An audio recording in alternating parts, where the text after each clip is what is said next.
পাহাড়ের বুকে এখনও লুকিয়ে আছে শান্ত অনেক অফবিট জায়গা। তারই মধ্যে একটা হলো বিজনবাড়ি।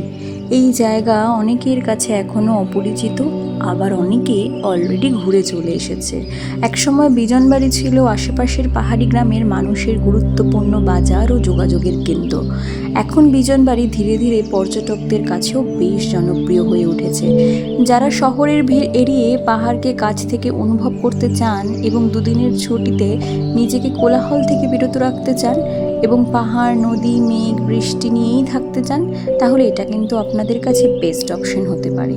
কারণ এটা এখন অনেক মানুষের কাছেই অজানা আছে, আর অনেকেরই এখন আর ঘড়ি ধরে সাইট সিন করতে যাওয়া, আশেপাশে ঘুরে আসা, সেগুলো অনেকেরই এখন অপছন্দের বিষয় হয়ে দাঁড়িয়েছে। কারণ আমাদের বাস্তব জীবনে আমরা সারাদিন এত দৌড়ঝাঁপের মধ্যে থাকি, এরপরে আর কোথাও ঘুরতে গিয়ে সবসময় ভালো লাগে না ঘড়ি ধরে কোথাও বেরোতে। তাই আপনি যদি একান্তে পাহাড়ি মানুষদের সাথে মিশে নিজের মতন সময় কাটাতে চান, তাহলে অবশ্যই এখানে ঘুরে আসতে পারেন।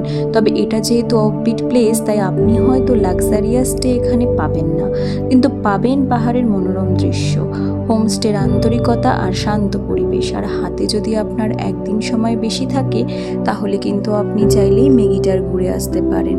ওখানে গেলেই আপনি দেখতে পাবেন বিশাল বড় এক শিব মূর্তি, তার পাশ দিয়ে বয়ে যাচ্ছে নদী, আর মন্দিরকে ঘিরে রয়েছে বিশাল সবুজে ঘেরা জঙ্গল।